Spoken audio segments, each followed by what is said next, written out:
My God. Mets fans, we heard a lot of trade rumblings regarding Brandon Nimmo over the past 2.5 weeks, but the one thing we all knew is that he felt at least on the forefront as someone who would not be traded easily given his full no-trade clause. Well, folks, all it took was the idea to rekindle his relationship with Jacob deGrom, and Brandon Nimmo is a Texas Ranger. Marcus Semien is a New York Met. What is going on right now? Live reacting, breaking news. How we doing, everybody? It's Wardy here. We're going to be a little loud. We got a lot to say tonight here because I did not expect us to break down our first big splash of the offseason, being parting ways with a longtime fan favorite, a part of the core group. We knew there was a chance, but we didn't know it would come to fruition, let alone did we think that the return would be the starting second baseman for the Mets in 2026, completely boxing out Jeff McNeil. He is the next domino to fall. And what does this do, everybody, before everyone freaks out and says how this is a lopsided trade? I don't entirely disagree with you. I think Nimmo is a better player right now, but what you can say is that this opens up the floodgates. This opens up the endless possibilities of what David Stearns and Steve Cohen can now do for the Mets this offseason. Whether it's Kyle Tucker, Cody Bellinger, Fernando Tatis Jr., someone else that's obviously an upgrade over Nimmo there in the corner is what the Mets are destined to land. Who are they going to land? That is yet to be seen. But what we know is Brandon Nimmo was not traded just for the sake of trading him. The Mets brought in an absolute stud defensive second baseman, Marcus Semien, who of course is in the latter half of his career, not getting any younger. We shouldn't expect him to light the world on fire offensively whatsoever, but we're going to break down live in real time the pros, the cons, and everything that you need to know. To Brandon Nimmo, now a Texas Ranger, Marcus Semien, a New York Met. What is going on here? And yes, I 100%, 1,000% agree to every single Mets fan freaking out and saying to themselves, Wardy, why would the Mets do such a thing? Brandon Nimmo's been the selfless man, the leader in the clubhouse, someone that Adam Ottavino was saying is a prideful player. How fitting is it that 48 to 72 hours removed from former Mets reliever Adam Ottavino stating how maybe Brandon Nimmo didn't love the talk of Francisco Lindor being Mets captain, at least called that by the fans among others, and what do we come to find out? Nimmo's out, Lindor isn't going anywhere, and now the Mets are looking to mix up their core more. I told each and every one of you verbatim, the Mets were likely to break up the core this offseason. As much as we love Brandon Nimmo, and there's a lot to love about Brandon Nimmo, as you guys can see from the stats down below, even in what was another year where he was only, 10 to 15% above league average as a batter, Nimmo still put up a career-high 25 home runs, 92 RBIs, 13 stolen bases, a 262, 324, 436 slash line from average to on base to slug. Now, why would the Mets go out of their way to trade Brandon Nimmo, who still has 6+ years left on his contract at least, entering his age 33 season? Well, folks, what I just said goes in direct hand as to why it happened. Brandon Nimmo's defense has drastically regressed over the past 2 seasons since inking that long-term extension with the New York Mets. We also know that as much as we love Nimmo and as much as I do not view him as a large liability in this offense by any stretch, the Mets know that defensively they need to shore up things more ways than one. Last year was pathetic. Bad fundies galore. Keith Hernandez couldn't watch for more than 5 seconds at times, I'm sure. And as much as his defense will not outweigh his offensive contributions, there's something to be said about the Mets' adamancy to part ways with Nimmo, who is not getting any younger and still has a lot left on his contract. Now, when we compare and contrast this with someone like Mr. Marcus Semien here, everybody, who I have a lot to say about in regards to Semien and what he'll potentially bring to the New York Mets now as our starting second baseman. Yes, you heard that correctly, folks. Marcus Semien will be the Mets starting second baseman next season, which means Jeff McNeil is all but certainly going to be traded at this point in time. It also creates a larger possibility of at least one of guys like Luis Angel Acuna, Ronnie Mauricio, and to a degree, Mark Vientos being dealt as well. A lot of moves are going to be had this offseason for the Mets, but why would they do a one-for-one swap here? Why is it that they would go after an even older Marcus Semien entering his age 36 season, who's under contract until the 2029 offseason? You got Buddy under contract until he's 40. Why would you do this if you're David Stearns in the New York Mets? And there are multiple reasons as to why they did this. And trust me when I say, player for player right now, now, when looking mano-a-mano, you can rightfully argue that Nimmo is the better player right now. He's the better bat that we have seen consistently the last couple of years, and he's someone that we also know brings a lot of value and a lot of course, team morale to a club that has drastically needed it over the years. At least that's what we thought. But Semien, what does he bring? He brings elite defense. They're going to be getting a guy who knows how to step up mightily in ways where maybe the Mets have had a little bit more of a liability there. You're also getting someone who obviously knows how to run into a baseball coming off of a down 2025 campaign, but so was that entire Texas Rangers team in certain stretches. So the Rangers, who only had 15 home runs, 60 plus RBIs out of Semien this past season, a slash line that looks putrid. I mean, we're looking at a guy who's batting right around 10% below league average. Why would the Mets buy in so comfortably on Semien? I firmly believe it's because A, they love his defense, B, they love his potential as a veteran in this core group, and C, it's because the Mets needed to make sure that they could land a suitor for Brandon Nimmo, where Nimmo's happy where he's getting traded. The Mets get something of somewhat value in return, even if it's not to the same degree. And most importantly, and this cannot be understated, the Mets do not make this trade without having abundantly clear confidence that they are going to be landing an upgrade for their outfield over Brandon Nimmo this offseason. I assure you, if the Mets find themselves starting spring training and there is not a clear upgrade over Brandon Nimmo in this outfield, I will be the first to go scorched earth on David Stern, Steve Cohen, and everyone else and their mother that helped contribute to this decision, because you do not just trade Brandon Nimmo for the sake of trading him, but you do absolutely trade him if you can A, find a suitor, which they did when he had a full no trade clause. Makes sense he wants to go to Texas, obviously, when you look at not only the aspect of taxes, he'll get the aspect of him being with Jacob deGrom again. He'll get the aspect of kind of how the Rangers are, a team that could still be in a winning format next year, but, they're kind of going up and down with their decision-making, so it makes more sense why they non-tendered Adolis Garcia now, because they probably had the trade talks with Nimmo going over the past number of days, I'm sure. Jonah Heim being non-tendered has to have you wondering, are they going to do anything different there at catcher? That feels inevitable now, naturally. So the Rangers are trying to retool and refine themselves for next season. The Mets are trying to do that as well, and in order to do that, they not only need to make key drastic trades for the better for this club, but they need to make sure that they do not allow a glaring hole to stay put. Because right now, as we currently talk, the Mets only have one competent outfielder in their outfield. And when I say competent outfielder, I'm talking both offense and defense, so we cannot include Tyrone Taylor. We are talking solely in Juan Soto. Juan Soto is pretty much the only guy the Mets have right now. Tyrone's not someone you want starting consecutively there in center field, and you don't really have a clear left field option right now. Are the Mets going to go ahead and land Cody Bellinger? Is he going to be their outfielder next season? Then once Carson Bench is ready, he's going to really shift more predominantly there in the corner outfield? I'm not entirely sure. What I am sure of is that the Mets are not done making moves, and you can't look at this move for what it is and expect that to be that for the offseason. If that were the case, then I, like many Mets fans, would be having scorched earth. Let's go with the pitchforks right now, and let's go ahead and say how terrible of a trade this was. Because I agree, Brandon Nimmo is the better player. I wholeheartedly agree. I'm not here to try to sell you guys on how this was a slam dunk trade for the New York Mets. Far from it. I just understand that when a player has a full no trade clause, it is much easier said than done to actually trade said player, let alone give up that salary, that contract. Do you guys not understand just how much salary they freed up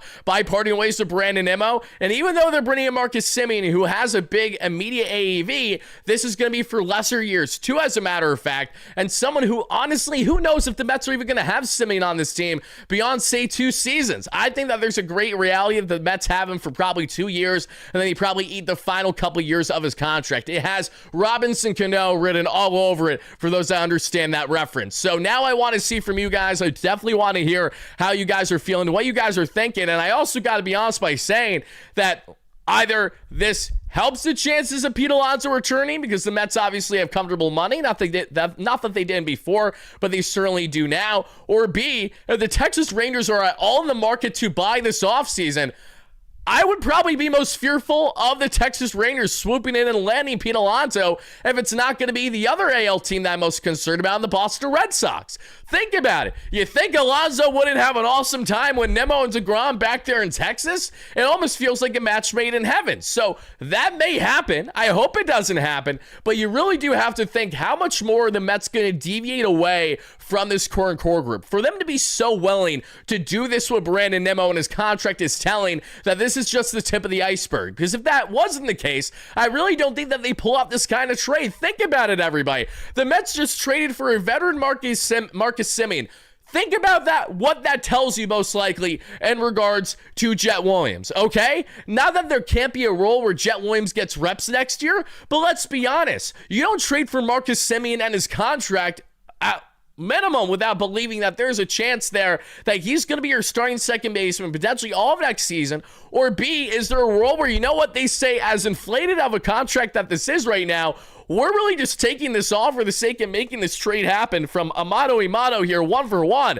We care more about the fact of just having this swap happen and having Nimmo traded. And if Jet Williams looks like the better player halfway through the season, we don't mind giving him more reps at second and then considering Semien at a different position. Whether that is, say, more DH or whether that is, say, the hot corner if Beatty's not looking great, I'm not entirely sure, and I don't love the idea of an aging veteran in the infield now moving to a position they're not as comfortable with at third base. I'm just trying to come up with the reasons to justify why Jet Williams should still be a part of this organization. Because, listen, we were saying this in regards to Ketel Marte. The Mets went out of their way to trade for Ketel Marte. You don't think that they would likely trade Jet Williams either as part of the corresponding move or in a separate deal? So you really have to think about this from a larger lens, Mets fans. This is not as simple and as clear-cut as saying that, oh, this is Brandon Nimmo for Marcus Semien, and that's that for the offseason. There's a lot of moving parts that are likely going to happen from this moving forward. And again, I completely understand the initial reaction. I completely understand the initial frustration. I completely understand the initial jaw drop because, like all of you, I was not expecting A, Brandon Nimmo to be so comfortably traded, and B, for him to be traded in a deal where, again, it's Marcus Semien coming the other way. Like, we just, again, maybe, I don't know. I didn't really know what we would get for someone like Brandon Nimmo. So that's another thing to bear in mind. How much different would it have been if it was with a different team? Could the Mets have gotten some sort of form of substance of a starter? Hard to imagine. You know, what I do know, however, is that you're getting a stud defensive second baseman in Semien, someone who's hoping to bounce back offensively. Thank you all for the donations. I'll get to them once I get a chance. I will have them all lined up, everybody. Don't you worry. Before we're done with the live show, I'll get to all your comments, questions, and concerns as much as I can. Thank you so much to everybody hitting that like and subscribe button as your first chime in. I really appreciate it as we're breaking down the live breaking news that is a yes. The Mets are sending Brandon Nimmo to the Texas Rangers there for Marcus Semien, veteran second baseman, the man who had a one-and-done tremendous year there in Toronto back in like 2021. Leaves, gets a massive bag. Feels like yesterday I remember seeing the breaking news on my phone when I walked in to pick up a Panera delivery, and I probably haven't ate Panera since, hilariously enough, but just crazy. Feels like yesterday I saw that Marcus Semien contract happen. Feels like yesterday I saw that Brandon Nimmo contract happen. If I'm not mistaken, both the Nimmo and Semien contracts happen around each other. Maybe that they were one off season apart from each other, but point is, though, is that's crazy. All these years later now, to see these guys swap the way that it was as comfortably as it was. But I got to tell you guys, I don't see a role where the Mets do this the way that they do this without there being more to be happening, because we cannot simply start next season or our left fielders, I don't even know. Like, I genuinely don't even know. I can't even give you an answer right now as to who the Mets left fielder at the moment would be. Who would the Mets left fielder right now be? I have no clue. Tyrone Taylor? If you want to start Carson Benjamin center to begin the season, I mean, maybe. But no, we all know that isn't going to happen. So if the Mets do not have one of Cody Bellinger, Fernando Tatis Jr., or Kyle Tucker and their outfield for next season, I will be genuinely surprised. Not because of the fact that I'm acting like a stubborn Mets fan that can only get amazing things and nothing bad, but for the matter of fact that why would the Mets go out of their way to trade Nimmo unless they're clearly making another move of significance, especially in the outfield? It doesn't make any sense. Maybe they go for a different outfielder than someone I listed there, but the point still stands. What are you going to realistically do in a world where you did a one-for-one swap unless you were going to go ahead and really land something of an upgrade? So that's what I'm going to continue to stick with, barring changes. But I definitely want to know your thoughts about this. I'm seeing a wide mix, a wide variety of people loving this trade and people not so much loving this trade. And guys, we're really close to 36,000 subscribers for our next short-term goal on the platform. Please smash those buttons as you first chime in, as it's greatly appreciated, as we're breaking down live in real time, as we always do, all latest news, rumors, rumblings, you name it, we cover the Mets, every aspect of the club, 24/7, 365. We are your number one source for Mets, not necessarily news, because again, I'm not someone who makes news, but I react to news. So when it comes to talking about news, reports, rumors, breakdowns, in-game breakdowns, post-game breakdowns, pre-game breakdowns, everything else in Mets land, we have you covered for your one-stop shop. Thank you so much, because we're giving away a jersey to one lucky subscriber once we get 36,000 on the platform, and we're only a couple hundred subs away. I know we can get there tonight. We have 2,000 concurrent in the chat right now, so guys, hit that like and subscribe button on your way, and do not hold back from telling me exactly how you're feeling. For those that don't know me, hi, my name is Tyler. I cover the Mets for a living here on WardyNYM. Have for the past 5+ years. I also am a recurrent contributor there for the New York Post and their sports YouTube channel. I am also a contributor for Bleacher Report for not only the New York Mets, but for MLB topics as a whole. You guys can see me in there fairly often, and also on the Wardy MLB YouTube channel, where I cover MLB-wide topics separate from just the New York Mets. Now, let's get back into this, everybody, and let's go ahead and let's see if we got any more news on this front. I know we have a bunch of donations that we'll get to, I assure you, everybody, but I want to make sure that we don't miss anything in regards to details that, like, oh, the Mets were eating some form of salary. Again, I do not believe that to be the case, but I'm just making sure here that everything is in front of me. So, again, the simple reasoning, according to Andy Martino, as to why this trade happened: Semien, elite defensive second baseman, corner outfielder spot freed up for strong defense, more flexibility to add an outfielder this winter in free agency. Mets don't have a deal with a free agent outfielder close. They just have more room to make one now, and let's see here, and if they choose. Also have a number of young outfielders coming. This is true, but are the Mets going to ride the outfield of Jet Williams and Carson Bench next year? More than likely not. The likelihood of the Mets trading Nimmo for the sake of relying solely on his in-house options feels slim, unless they are very confident that Carson Bench can be either their starting center or left fielder next year, and then whoever is not going to be in Carson Bench's position, they clearly upgrade there. Again, a lot of different ways to go about this, but I do want to take a moment, and yes, Kyle Tucker really feels like he's a large possibility. Listen, guys, you guys were giving me all this flack the other day saying, Wardy, why are you talking about Kyle Tucker? Why would the Mets be in on Kyle Tucker? And I said verbatim, the only reason why the New York Mets would be in on Kyle Tucker is solely because of the fact that they traded Brandon Nimmo and they've opened up an outfield spot. Well, breaking news, everybody, the Mets just did exactly that. So whether this is the precursor move to something significant of a Kyle Tucker, or if it's going to be one of those other guys we mentioned, that is yet to be seen, but it is obvious, it is clear as day that this is just the tip of the iceberg for what the Mets are doing this offseason and changing their group, hopefully for the better, for next year. Phil, thank you for the donation as well. I will get to all of them here in a second, everybody. I also do want to double check. I'm sure they look horrendous, but let's double check Marcus Semien's baseball savant stats in real time here. Again, Semien, who's had some very good years throughout his career, not only in Oakland, his one and done there with one of the best offenses I ever saw in the Toronto Blue Jays. Yikes! Yeah, listen, Semien's offensive numbers aren't pretty. I'm not shocked to see this. I mean, the stat line down below tells you all you need to know. I speed ran that graphic. That's why the career stats aren't down below, but I don't really think you care, because why does a fan care about career numbers when a guy is now entering his age 36 season? This is like looking at JD Martinez when he first signed with the New York Mets and expecting him to give you a 40 home run year. It just wasn't going to happen. You'd be lucky if you even got half of that, which the Mets didn't even. He didn't even give us 20 home runs in his one and done year here, even though he missed the first month. But you see, 42nd percentile in XWOBA. I will bear in mind that he is 82nd percentile in fielding run value, 86th and base running value. Not so great offensively, 16th in batting run value. We're looking at 33rd in expected batting average, 35th in expected slugging, 24th in average exit velocity, 30th in barrel percentage, 17th in hard hit percentage, 66th that we see there, and sweet spot percentage, so above league average. Horrendous bat speed by Marcus Semien. Now, hopefully, the Mets can do something right with Jeff Albert and Troy Snicker, two guys who are notorious for working on bat speed and launch angles, so that's something hopefully that will be a positive for them. 75th percentile in squared up percentage, 80th percentile in chase percentage, 63rd in whip percentage, 74th in K percentage, walk percentage, 63rd, 92nd percentile, everybody, and that's above average. This is the main reason why you traded for Semien out of everybody. Is Semien a Met, or is this clickbait? David, please just use your eyes. Look right in front of you. Why would I be talking about this if it was clickbait? Come on, what are we doing? Maybe you're new here and you don't understand. That's fine. We don't do that nonsense here, I assure you. Jet Passon just broke the news, and I'll actually go ahead and show you guys just in case you guys think I'm bluffing. And again, maybe I don't blame you, because if this is the first time you're seeing this, you're probably shell-shocked right now.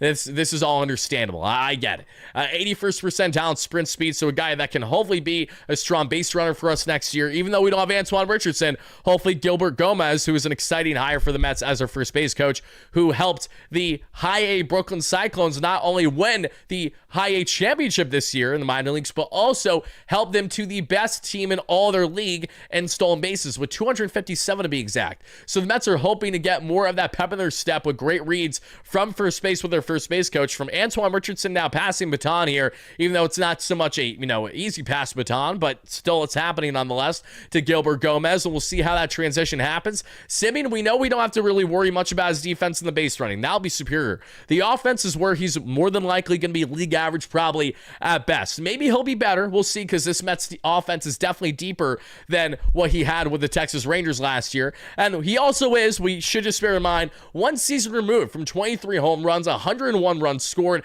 74 RBIs, a 237 average, a 308 on base, and a 391 slug. Good for a 101 WRC plus and a 4 WAR season plus, both offensively and defensively. When we look at the 2023 season for Semien, his second year in Texas, that was a monster year for him, and that's probably the last time he's going to put up numbers to that degree. But maybe I'm selling him short here, because all it takes is to be in a deep lineup again to at least be a 20 home run hitter and to get to north of 100 RBIs. If Brandon Nimmo can have a 92 RBI season, I feel fairly comfortable in saying that Marcus Semien could give the Mets at least 85 next year, and maybe that's on the low end, and it really all depends as to how much he plays, him staying healthy, and everything else in between. But Semien, in a 162 and 753 plate appearances 2 years ago, is age 32 seasons, so mind you, he isn't getting any younger, 29 home runs, 100 RBIs, 122 runs scored, 14 stolen bags, a 276 average, a 348 on base, and a 478 slug. Good for right around 30% above league average as a batter, and a 6.5 WAR season. That's fantastic. That's what we would love from Semien. But instead, what we're getting is Semien coming off of his worst season that we have seen in a hot minute. Literally, this is the worst season that Semien has had since his final year there in Oakland, and that was just a shortened campaign of 53 games there in the shortened 2020 season. So Semien not getting any younger. You're looking for the defense. You're looking for someone who can obviously be a steady bat, but nothing that's going to be jaw-dropping. Probably someone that's going to have a decent amount of swing and miss, but nonetheless, someone that should be productive as long as we're not relying on him to be our go-to guy offensively. Acuna did get hurt the other night in winter ball. We did see that he got drilled around the hand, unfortunately, and that was not ideal to see, but again, going back to my entire point from the start of this, I'm going to continue to go in circles with this because it's the only logical reason as to why this trade happened. Excited to see Morabito. I'm excited to see Nick Morabito too, but I assure you the Mets are not going either way to make this move for the sake of having Morabito get the start next year. Warriors' job is to sell us. No, it's not, you schmuck. I'm literally here to tell you exactly my opinion on it. And I said verbatim that Brandon Nimmo is the better player right now. I'm not here to try to sell you on anything. I'm not ran by the New York Mets. They don't pay me a dime or anything like that. None of my sponsors are intertwined with the team currently either. So no, this is just a fan sharing their point of view and giving their own honest analysis as to why this trade happened. It's okay to view the trade as a loss currently, while understanding that it very well can become a win shortly after, should the Mets make the moves that they're supposed to make. But this is what it comes down to. We can only grade this for what we know it as right now, so I don't blame a single fan out there by saying to themselves, hey, Brandon Nimmo's the better player. We lost this trade on paper. I don't disagree with you. We're in agreement there. I'll continue to say it time and time again. But where there is a difference between maybe yourself having an overreaction to myself is the fact that why should I kick and scream and cry over a trade like this when it clearly opens up the floodgates for the Mets outfield configuration? I'm genuinely happy that Brandon Nimmo has been traded for the sake of knowing that there's endless possibilities of how they can go about their outfield now. Because guys, were you going to be happy to see Brandon Nimmo in his age 33 season be another defensive liability in left field? Yes, the offensive numbers will be fine and good, but how much has Brandon Nimmo gotten this Mets team over the hump? Last time I checked, the best Brandon Nimmo the Mets had was the one that was the plate setter at the top of the lineup, the man who was pushing north of 400 with his on base, grinding out at bats like prime Jeff McNeil and doing a fantastic job in doing so. That Nimmo has come and went. He's not the leadoff man anymore. He's a man that's more reliant on power at this point in his career. Not that it's a bad thing, but his offense has struggled because of it. Back-to-back seasons, Brandon Nimmo has been around 15% 30% above league average. Prior, he was north of 30+% above league average in that same regard because of being the plate setter and because of how much his approach has changed.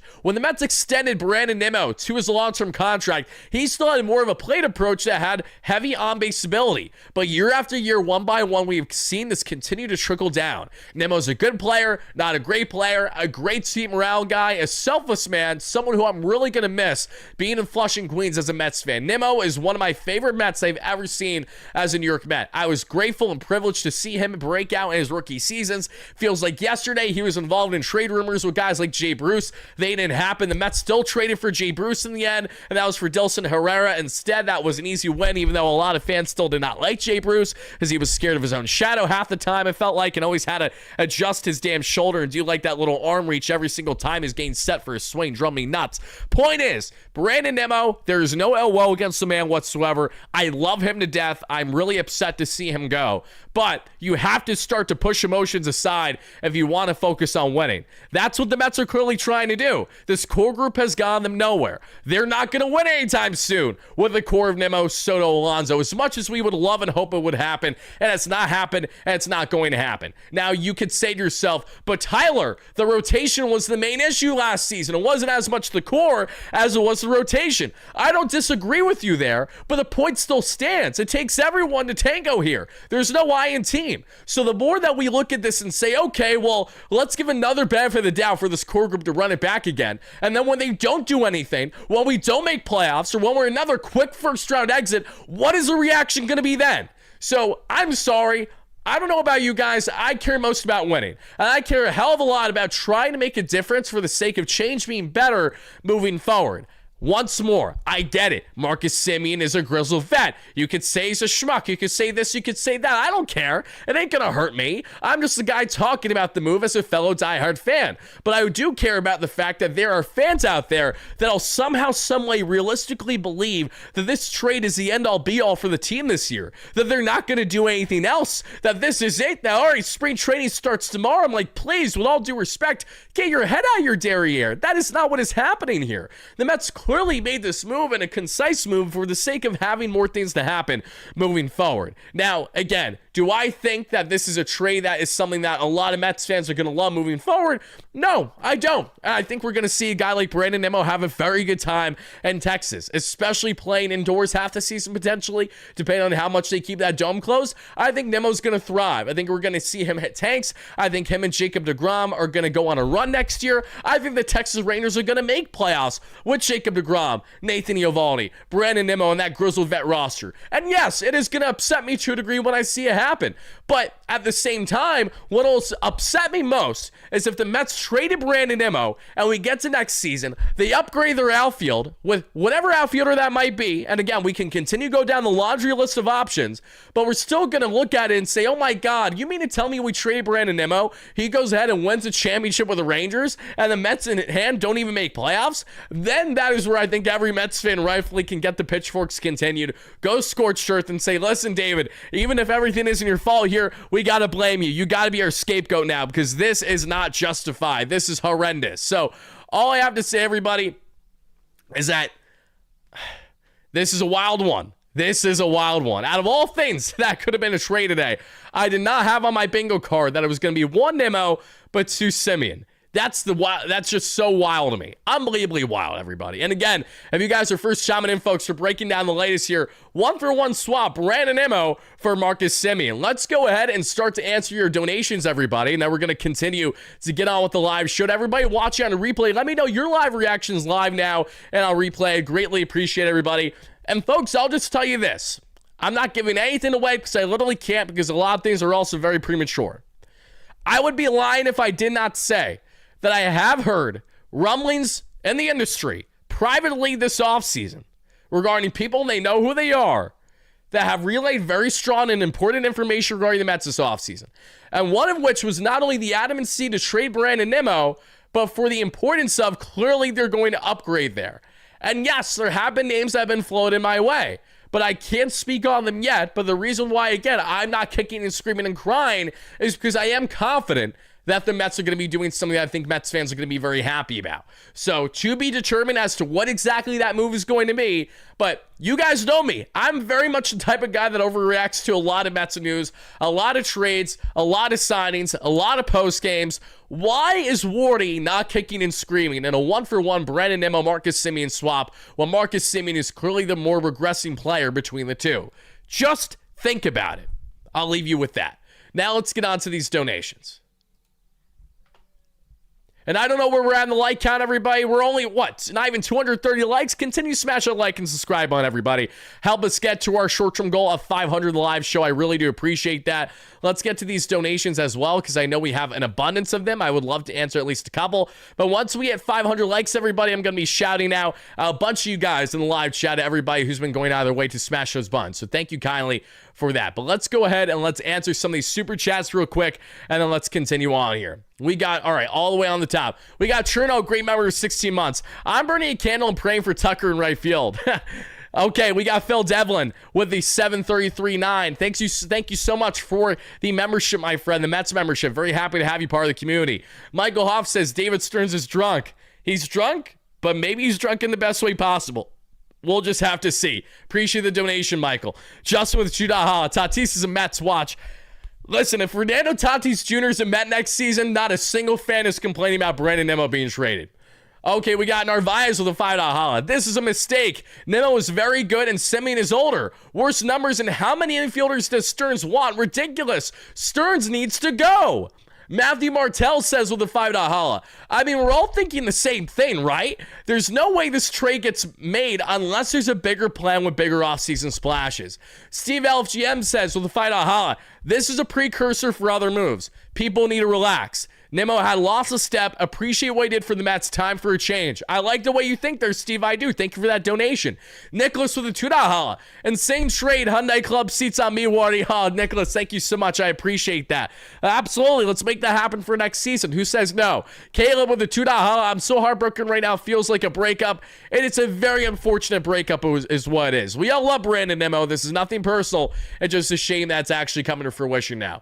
We got our guy Phil Devlin here. Phil Devlin with the $5 holla. I hate this trade with a passion. Marcus Semien hasn't been relevant in 3 years. Horrible fire Stearns now. Let's go ahead, everybody, and let's look at this. Let's see. JVXAA. Mets need a whole new rotation. Why outfielders? Let's see here. Because there's a lot more that goes into this. Trust me, this is the thing that I find funny. And it cracks me up every single offseason because fans just cannot comprehend this. Every year, they still can't comprehend this. Believe it or not, Mets fans, the Mets can multitask. They can do more things than one. You know, they can actually add to the rotation while upgrading aspects of their outfield, their infield, and the entire team, which is what every single team does in the offseason. But again, for those that are unaware of that, let me enlighten you, that's what happens. So no, this trade does not at all hinder the Mets from making rotation moves. If anything, it increases the likelihood because the Mets are actually finally getting the ball rolling this offseason. So now it's just a matter of what are the next moves going to be for them. That is yet to be determined. Let's see here. We got Liam, great member of 6 months, says, I didn't think it would actually happen. I knew his name was being floated around, but hey, helps the Mets win, sucks, but what are you going to do? Again, what are you going to do? Thank you for that. I appreciate it. We got our great member, Dave Kaplitz, and Fred on the platform for 36 months. Wow, what a trade. McNeil's as good as gone. Yep, McNeil's a lock to be traded, no doubt about it. Shadow Raptors, great member. Thank you so much for becoming a new member. I appreciate that. Thank you. They say, good to miss Nimmo. Though Semien will be help with our issue defensively. Plus, it'll help add more right-handed bat to the lineup. Of course, that is another good way of looking at it. You are adding a righty bat to the lineup. And you know what makes even more sense, everybody? Trading for a veteran righty bat for the lineup when you know you're going to be adding another lefty bat for the outfield. So that would cross off Nando, but it would absolutely lock into one of Cody Bellinger or Kyle Tucker. That I'm more than happy with. I hope it's Nando, but again, just something to think about there for sure. Let's see. We said the contract was untradeable, and Stearns proved us wrong. I don't know how to feel, and Nimmo and DeGrom are back together. That is true. He did prove us wrong. A lot of people thought that there was zero chance that Nimmo was getting traded this offseason, including myself initially. So give credit where credit's due. Even if you don't love the trade, he did manage to get it done. Let's see. Brandon, the sports fan, great member, says, I would love a Tatis trade, as would I. Nando and Flushing Queens back with Soto this time? Oh my God. Nando, Soto, Lindor? Oh, would be electric at Citi Field. Are you kidding me? Kane, Tuck, and Pete coming home, please. I hope so. I really do. I really do, Liam. Thank you for the donation. B6 with the $10 holla. Thank you so much. I've been working all day and was not expecting this. What the F? Stearns is cooking. This opens up a lot. It does open up a lot that I agree with you with. Thank you so much for the donation. Chef Curtis, thank you so much for the Mets membership. I really do appreciate that, everybody. You guys are absolutely amazing. Now let's go on and continue to break it down live in real time, folks. Again, the news here, and I apologize. I just realized I don't even have the graphics set up how it should be. Let's go here to passing, for example. Let's go like this. There we go. Real quick, everybody.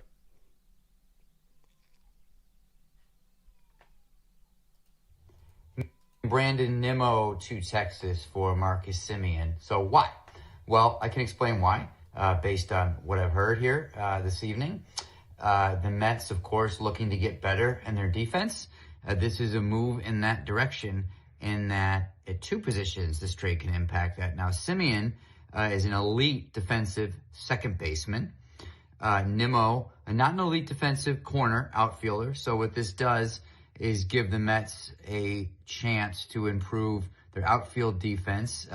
They could do that in free agency if a Cody Bellinger, say, breaks to them. I'd say a Kyle Tucker is suboptimal because that has Juan Soto moving to left field if you were to sign Tucker. So in terms of the run prevention, the term that David Stearns, of course, likes to use, it would make more sense to either promote from within, leave room for some of the young outfielders they have coming, Jet Williams, Carson Benj, and use the freed up roster spot for that. Well, again, getting so much better at second base. Jeff McNeil can play a little left now. Jeff McNeil can play some first base, depending on what happens with Pete Alonso, or even if Alonso comes back to DH a bit. McNeil can play first. So that's me spitballing with some information, of course, and reporting on why they made the trade and how this is going to play out now with the players that they've acquired and have coming up through their system. You know, guys, I gotta say, it is kind of refreshing that we look at a trade like this in regards to Semien, and we all collectively agree and understand, and there's Marcus Semien now in a Mets uniform. That's crazy. That is wild. I did not think that was going to happen. A couple years ago, I wanted it to happen, but not so much now. Not so much now. I got to be honest with you guys. I didn't have this on the bingo card initially, but I have to say, though, everybody, you know, the more that I'm just continuing to think about this and the more that we actually see it now having come to fruition, there are two things I really want to amplify. One, I want to start by saying how much I greatly appreciate every single thing Brandon Nimmo did and meant to this Mets organization. Can we please all take a minute? Because I'm going to continue the live show for our live viewers, but for our replay viewers, I'm going to cut it off shortly because I don't want to be too long-winded for them. But I want to make sure they hear this. Brandon Nimmo was one of, if not my favorite player on the New York Mets for a good stretch of time. And there's a multitude of reasons as to why this was. But one of the most obvious ones was how selfless of a human being Brandon Nimmo was. I can't get over the fact that Brandon Nimmo carried himself every single day, not only with a big smile on his face, no matter how good or how bad the Mets were, but just how he carried himself as the ultimate professional, not only with the fans, but with fellow players. It really felt like whoever was around Brandon Nimmo was truly having a treat of a person to be around. And Nimmo, not only did he bring so much to the table as the first player in what feels like forever to come from the state of Wyoming to make it as a major league caliber player, so much so that he's blossomed to being an all-star caliber player for the New York Mets, inking a long-term contract with the initial vision to be here until he retired. Unfortunately, plans change as things get older for him and for the Mets moving in a different direction for the organization, hopefully for their sake for the better, but I do hope for Nimmo's sake that his career continues to prosper, it blossoms, and that he does great things in the remainder of his career, likely all there in Texas with the Rangers. I know he's going to do a great job. I know their fans are going to love him, and it really is going to suck not seeing him a part of this organization moving forward. That is certainly something that I'm not looking forward to. I know you guys can feel the exact same thing. His career stats as a New York Met are as follows: 1,066 career games. We're looking at 593 runs scored, 135 home runs, 463 RBIs, 54 stolen bases, a 262 average, a 364 on base, a 438 slug, 28 total WAR, and a career 26% above league average batter is what he left with the New York Mets. But it doesn't just stop there with the stat line. It continues on the great impact that he had with millions of Mets fans over the years. It's insane looking at his stat line down like that for Nimmo.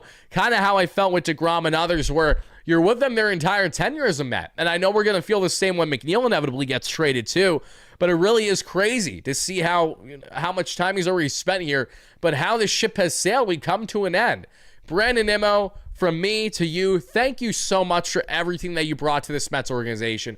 We love you to death. We wish you nothing but the absolute best there in Texas with the Rangers. I'm wishing the best for you, your family, your loved ones, everyone else involved. You were not only the ultimate professional, but you were the exact embodiment of how I truly felt every single player should carry themselves from the fan point of view, as well as ultimately their own personal point of view. This man had so many shades of David Wright and will continue to have that now for the Texas Rangers, and the Mets are definitely going to miss him. This one is going to sting more because of that team morale aspect, and that's where you really have to wonder. The Mets missed the mark terribly this past season when looking at clubhouse culture. They didn't have a JD Martinez. They didn't have a Jose Iglesias. They did not have someone that could really move the needle for them in ways that, their core group can only do so much. You do have to wonder, outside of the star talents that they will inevitably land this offseason, because it's going to happen. The Mets are going to land a star outfielder this year. I guarantee you. I'm putting my hand down and saying it. Okay, we're feeling confident right now. It doesn't need to be the star player, but you got to bring in a player, even if he's a role player, to be a guy that can help be a great clubhouse vibe. The Mets need to make sure that they do not solely prioritize talent and disregard culture in the process. That is where they will have more of a lapse of judgment of kind of how last year went when it came into the clubhouse culture. You need to do what's right, and that is to have the balance of the talent as well as guys that are clearly the right fit. Oh, and he is a locker room leader in regards to Marcus Semien, no doubt. He's a veteran as well. He's 35, entering his age 36 season.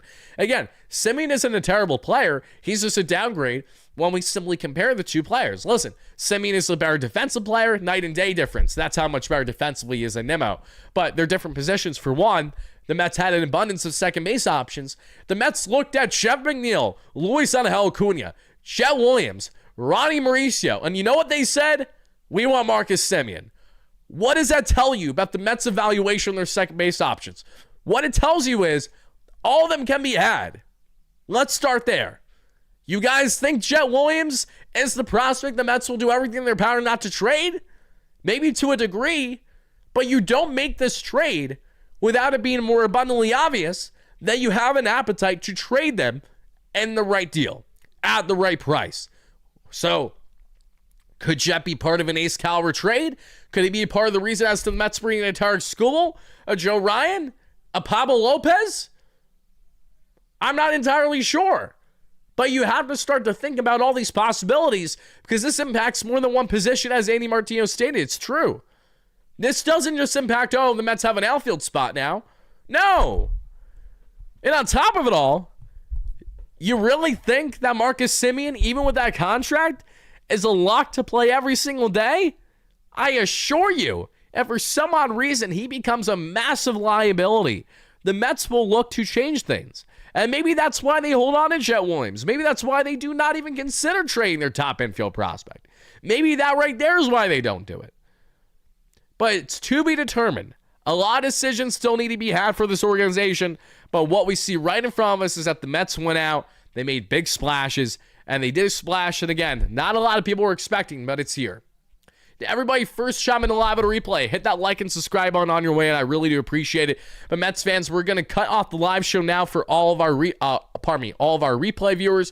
For everyone watching live, which is around 2,000 concurrent to you guys, we're going to continue to answer your comments, questions, and concerns. We're going to get into everything that you need to know more about this trade, our further reactions to it, and what is next for the New York Mets this offseason. But everyone watching replay, let me know your thoughts, reactions, and analysis down below to this breaking news segment that Marcus Semien is a New York Met. He is the Mets 2026 starting second baseman. Brandon Nimmo will now be the starting corner outfielder for, yes, the Texas Rangers for 2026. Everybody in the live show, let's continue to break it down. Everyone watching on replay, this is where we're cutting things off.